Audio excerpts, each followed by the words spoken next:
গত কয়েক মাস ধরে একটা রাজনৈতিক ন্যারেটিভ খুব সূক্ষ্মভাবে আমাদের মগজে ঢুকিয়ে দেওয়ার চেষ্টা চলছিল।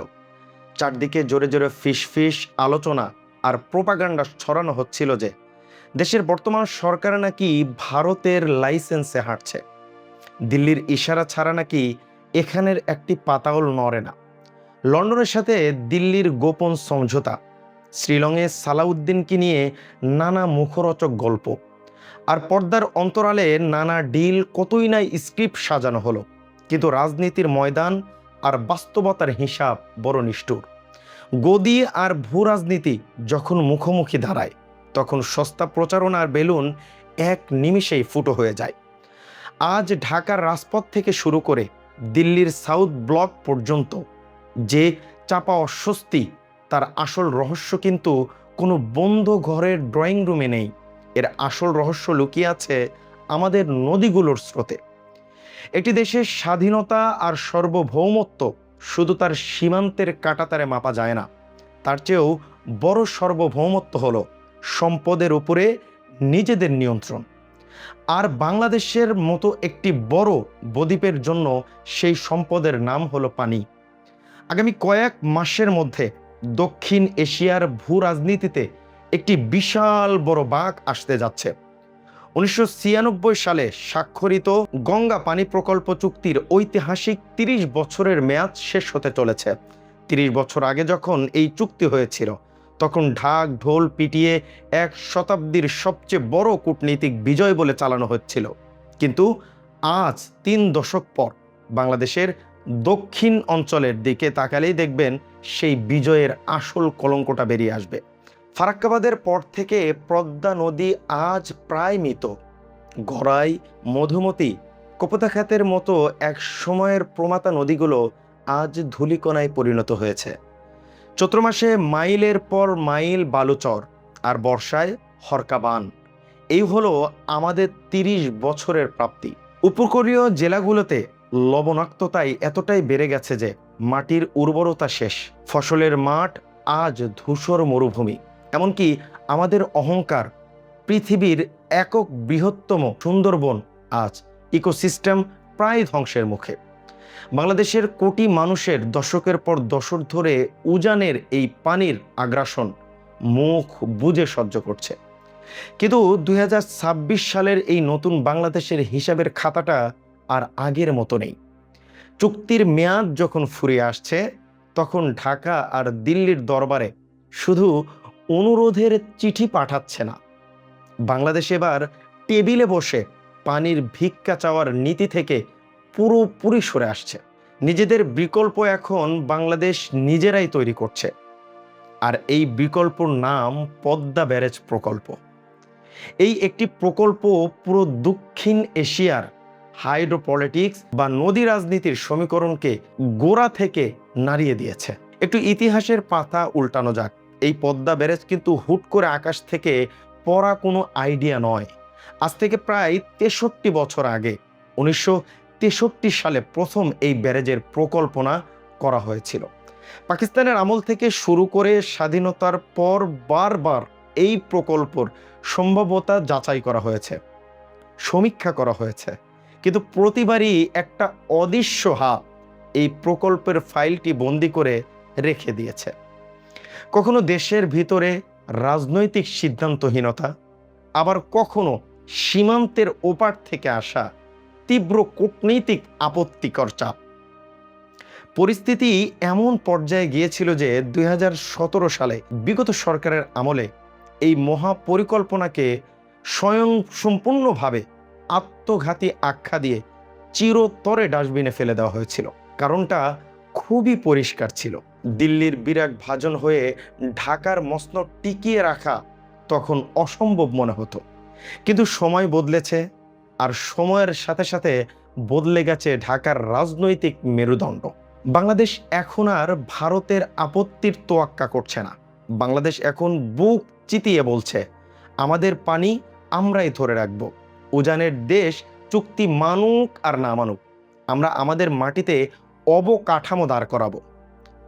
প্রায় ৩৮,০০০ কোটি টাকার এই পদ্মা ব্যারেজ প্রকল্প কেবল ইট পাথরের কোনো বাঁধ নয়, এটি বাংলাদেশের প্রায় 4.5 কোটি মানুষের জীবন মরণ আর অর্থনৈতিক নিরাপত্তার এক দীর্ঘমেয়াদী ঢাল। একটু সহজ করে ভাবুন, এই প্রকল্প আমাদের সাধারণ মানুষের পকেটে এবং থালায় কিভাবে প্রভাব ফেলবে। বর্ষাকালে যখন উজান থেকে, ভারত থেকে লাখ লাখ কিউসেক পানি ছেড়ে দিয়ে আমাদের ঘর বাড়ি ভাসিয়ে দেয়, সেই অতিরিক্ত পানি এই ব্যারেজের বিশাল জলধারে রাখা হবে। আর যখন চৈত্র মাসে খরার কারণে আমাদের চাষাবাদ বন্ধ হয়ে যায়, চারদিকে শুকিয়ে হাহাকার হয়ে পড়ে, তখন এই ব্যারেজ থেকে নিয়ন্ত্রিত উপায়ে পানি ছাড়া হবে।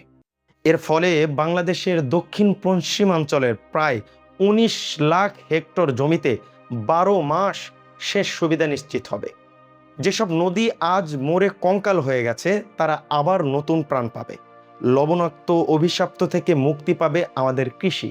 শুধু তাই নয়, এই ব্যারেজ থেকে উৎপাদিত হবে জলবিদ্যুৎ, যা আমাদের জাতীয় গ্রেডে যোগ হয়ে বিদ্যুতের একটি ঘাটতি মেটাতে সহায়তা করবে। অর্থাৎ যে পানি এতকাল আমাদের জন্য অভিশাপ আর কান্নার কারণ ছিল, সেই পানি বাংলাদেশ এবার নিজের শক্তিতে রূপান্তরিত করতে যাচ্ছে। আর ঠিক এই জায়গাটাতেই দিল্লির সাউথ ব্লকের কপালে চিন্তার ভাঁজ পড়েছে। তাদের রাতের ঘুম প্রায় হারাম হয়ে গেছে। ভূ রাজনীতিতে পানি কেবল একটি প্রাকৃতিক সম্পদ নয়, এটি হলো একটি কৌশলগত লিভারেজ, একটি রাজনৈতিক অস্ত্র। এতদিন ধরে উজানের দেশ এই পানির কলকাঠি নেড়ে ভাটির দেশ বাংলাদেশ নিজেদেরকে নিয়ন্ত্রণে নিয়ে রাখত। পানি দেব কি দেব না, এই এক হুমকির উপর নির্ভর করত বাংলাদেশের রাজনীতি ও অর্থনীতি। কিন্তু বাংলাদেশ যদি নিজেই নিজের পানি বাস্তবায়নের স্বাবলম্বী হয়ে উঠে যায়, যদি এই বিশাল ওয়াটার রিজার্ভ তৈরি করে ফেলে, তবে দিল্লির সেই একস্বচ্ছ ব্ল্যাকমেইল করার ক্ষমতা চিরতরে খতম হয়ে যাবে। ভাটির দেশের উপরে উজানের সেই মনস্তাত্ত্বিক নিয়ন্ত্রণ আর থাকবে না। উত্তেজনার পরদ এখানেই শেষ নয়। এই পুরো দাবার বোর্ডে এবার প্রবেশ করেছে এশিয়ার পরাশক্তি চীন। একদিকে তিস্তা মহাপরিকল্পনায় চীনের $1 বিলিয়ন প্রস্তাব, অন্যদিকে এই পদ্মা ব্যারেজ প্রকল্পে বেইজিংয়ের সম্ভাব্য বিশাল অর্থায়ন ও টেকনিক্যাল সহায়তার গুঞ্জন। সব মিলিয়ে ঢাকা বেইজিং সম্পর্কের এই নতুন উষ্ণতা দিল্লির জন্য একটি অত্যন্ত স্পষ্ট ও কঠোর ভূরাজনৈতিক বার্তা হিসেবে প্রেরণ করছে। ভারত এতদিন মনে করত নেপাল, ভুটান আর বাংলাদেশ, এদের উপরে তাদের একটি আধিপত্য রয়েছে। কিন্তু বেইজিং এখন সরাসরি ভারতের বাড়ির আঙিনায় এসে ঢাল হয়ে দাঁড়িয়েছে। আর বাংলাদেশও নিজের সার্বভৌমত্ব স্বার্থে চীনের এই কার্ডটিকে অত্যন্ত চতুরতার সাথে ব্যবহার করছে। এখন একটু ঠান্ডা মাথায় চিন্তা করুন, যাদেরকে দিনরাত মিডিয়া আর সোশ্যাল মিডিয়ায় ভারতপন্থী, দিল্লির দালাল কিংবা ভারতের দয়ায় টিকিয়ে থাকা সরকার বলে প্রোপাগান্ডা চালানো হচ্ছিল, তাদের নেওয়া প্রতিটি বড় চালই এখন ভারতের জন্য সবচেয়ে বড় উদ্বেগের কারণ হয়ে দাঁড়িয়েছে। আসলে ইতিহাস যারা গভীরভাবে পড়েন, তারা জানেন যে এই রাজনৈতিক ধারার পররাষ্ট্রনীতি কখনো কোনো নির্দিষ্ট একটি দেশের উপরে নির্ভরশীল ছিল না। শহীদ রাষ্ট্রপতি জিয়াউর রহমানের আমল থেকেই বাংলাদেশের পররাষ্ট্রনীতির মূল ভিত্তি ছিল বহুমুখীকরণ এবং আঞ্চলিক শক্তির ভারসাম্য তৈরি করা। সেই 70 ও 80-র দশকে যখন চারদিক থেকে বাংলাদেশকে চেপে ধরার চেষ্টা করা হচ্ছিল, তখন জিয়াউর রহমান নিয়ে এসেছিলেন লুক ইটস পলিসি, যিনি চীন, মধ্যপ্রাচ্য, তুরস্ক ও আইএসপিভুক্ত দেশগুলোর সাথে এমন এক কূটনৈতিক ও অর্থনৈতিক দেওয়াল গড়ে তুলেছিল, যা বাংলাদেশের সার্বভৌমত্বকে এক নতুন উচ্চতায় নিয়ে গিয়েছিল। আজ 2026 সালেও আমরা সেই একই রণকৌশলের পুনরাবৃত্তি দেখতে পাচ্ছি। চীন, তুরস্ক, দক্ষিণ কোরিয়া কিংবা জাপানের মতো অর্থনৈতিক পরাশক্তিগুলোর সাথে কৌশলগত অংশদারিত্ব তৈরি করে বাংলাদেশ আজ দিল্লির একক আধিপত্যর বলয় থেকে নিজেকে পুরোপুরি মুক্ত করার লড়াইয়ে নেমেছে। বাংলাদেশ আজ বিশ্ব মঞ্চে আর 5টা দুর্বল দেশের মতো করুণা কিংবা অনুরোধের রাজনীতি করতে চায় না। ঢাকা এখন দিল্লিকে পরিষ্কার বুঝিয়ে দিচ্ছে যুগ বদল হয়ে গেছে। সীমান্ত চুক্তি হোক কিংবা তিস্তা গঙ্গার পানি বন্টন, বাংলাদেশ আর কোনো কাগজের টুকরোর উপরে ভরসা করে বসে থাকবে না। আমরা আমাদের বিকল্প নিজেরাই তৈরি করতে জানি। নিজেদের নদী, পানি নিজেদের মাটিতে ধরে রাখার পূর্ণ ক্ষমতা এবং সাহস দুটোই এখন ঢাকার কাছে আছে। আর সম্ভবত এ কারণেই সীমান্তের ওপরে এবং দেশের ভেতরে কিছু মহল এত তীব্র অস্বস্তি। এতকাল ধরে যে নিয়ন্ত্রণ তারা বজায় রেখেছিল তা বালির বাঁধের মতো ধসে যাচ্ছে। দিল্লির তৈরি করা ভূরাজনৈতিক ছক আজ ঢাকায় বুলেটের গতিতে ধাবমান সিদ্ধান্তের সামনে সম্পূর্ণ ব্যর্থ হতে চলছে। শতাব্দীর এই সবচেয়ে বড় নদী রাজনীতির খেলায় শেষ পর্যন্ত জয় কার হবে?